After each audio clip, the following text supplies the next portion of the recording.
Did you know that Doctor Who is a pile of hack, fraud, rip-off, trash? Explain! No. Okay, fine. Roll up, you horrible bunch of reprobates! Today we're diving deep into the world of Dr. Omega. Wait, what? Doctor Who? Never heard of it. You talking rubbish? You wanna We're talking about the OG here, son. The French flavour of temporal troublemaker, Dr. Omega. Picture it, 1906, a French writer named Arnold Galopin whips up a character who, in a stunning turn of events, turns out to bear a striking resemblance to beloved cultural icon and time-travelling hero, Gary Seven. So, Dr. Omega takes his neighbours Dennis and Fred on a wild ride to Mars in a spaceship called either the Excelsior or the Cosmos, depending on which edition you read. Apparently, the ship was made of a special material, which gave it the power to repel space and time, which allowed the vessel to travel across the ether. Subsequent stories featuring Dr. Omega took the conventional playbook and chucked it out the window. In the Dr. Omega Chronicles, our ether-travelling hero ditches the good ship Cosmos for a snazzier ride. He's now cruising in a time ship of his own creation, and they've even slapped a name on it. The Galopin, a nod to the guy who birthed this whole Dr. Omega spectacle in the first place. What a guy. But wait, there's more. In fact, we haven't even begun to explore the dimension-hopping madness. In Dr. Omega's parallel adventures, Docky, Omega and Dennis decide that our universe is so last season. They snag a new ship, the Tuna, and it's not your typical sleek spacecraft, let me tell you that, son. Nope, it's shaped like a really big boulder. Why? Because apparently, in the multiverse, fitting in is everything, and a boulder is apparently the one thing in the multiverse that fits in anywhere. Sure. In 2003, the elusive Dr. Omega resurfaced thanks to the keen eye of Doctor Who historian Jean-Marc Lofficier. Examining the illustrations, Lofficier couldn't help but notice a striking resemblance between Dr. Omega and William Hartnell's first Doctor, the hottest one, by the way. The plot itself seemed like a long-lost sibling to typical Doctor Who shenanigans. Seizing the opportunity, Lofficier embarked on a linguistic odyssey, birthing an English version of Dr. Omega, part translation, part retelling, part colonialism. The English rendition, adorned with a cover by the talented Gil Formosa, aimed to channel the nostalgic vibes of classic 70s Doctor Who.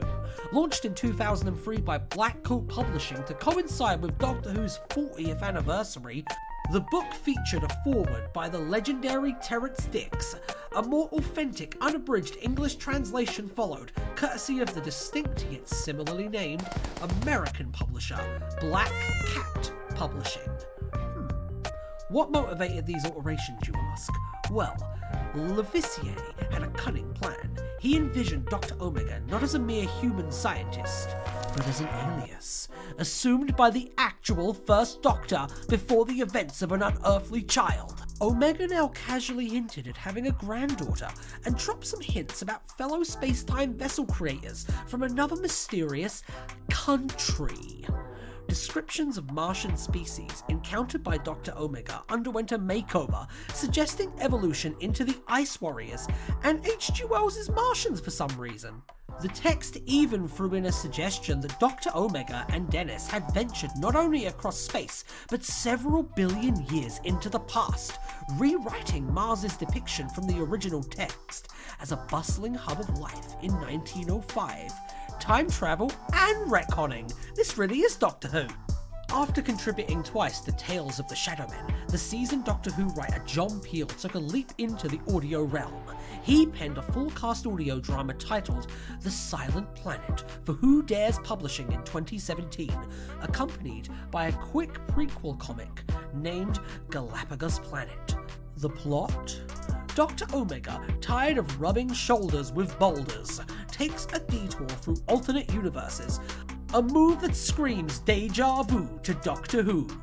fans. Pitched as the inaugural installment in the ambitious series Dr. Omega's Parallel Adventures, the tale set the stage for multiverse-hopping escapades. However, much to the irritation of fans, subsequent releases never materialized. Instead, Who Dares Publishing shifted gears and unleashed the Dr. Omega Chronicles in 2018, a novel series placing our time-traveling hero front and center. This new endeavour made a conscious effort to distance itself from Peele's prior Dr. Omega projects, especially his audio series Dr. Omega's Parallel Adventures. A fresh Dr. Omega logo hit the scene, and any notions that Dr. Omega might be anything other than human got the boot from the marketing department. Despite Dr. Omega's deep roots in the behind-the-scenes tapestry of licensed Doctor Who media and the subtle nods within its own narrative to existing within the Doctor Who universe, explicit references from Doctor Who to Dr. Omega have remained elusive. The only breadcrumbs we have are a theory suggested by Lofficier and later echoed by Who Dares Publishing's official website. According to this speculation, the Galopin novel might have left its fingerprints on the creation of an unearthly child. It's like Dr. Omega whispered his cosmic secrets to the First Doctor, leaving us with an intergalactic game of telephone. That or plagiarism. While Dr. Omega hasn't snagged a primetime spot in Doctor Who history yet, the character's influence creeps into the Doctor Who literary landscape. Several releases in the Lethbridge Stewart series mention an imaginary Dr. Omega TV series, acting as the quirky cousin to Doctor Who's TV dominance in the 20th century. Wait, when they say imaginary, do they mean that it's a TV show inside the universe of Doctor Who? Or do they mean that Lethbridge Stewart imagined it when he was on like Salvia or something? I need answers. Give me answers, people. If we fast forward to 2022 though, we might have found a debut for Dr. Omega in the Doctor Who universe. Kinda. Sorta. If you squint a little. In Robert Shepard's faction Paradox tale, there's a character who's very similar to Dr. Omega named Helvetius. Helvetius reminisces about outlandish adventures on Mars with Fred and Dennis. The story unfolds to elucidate why Mars doesn't quite match the version portrayed in the Dr. Omega saga. So what does all this mean? Is Doctor Who really just a rip-off of an obscure 20th century French sci-fi character? Maybe. I mean, Sidney Newman is Canadian, and Canada is basically France, so... Look, it is possible. It's also possible that it's a coincidence. It's also possible, maybe, just maybe, the basic spark of the idea destined to become Doctor Who was bound to exist independently. Perhaps it's an idea that demands its own existence, weaving through the cosmic threads of creativity. But let's face it, that might be wishful thinking. Probably not. It'd be nice though, wouldn't it? And if you like this, whatever this was, then perhaps you'll enjoy this video where we talk about looms. That's right.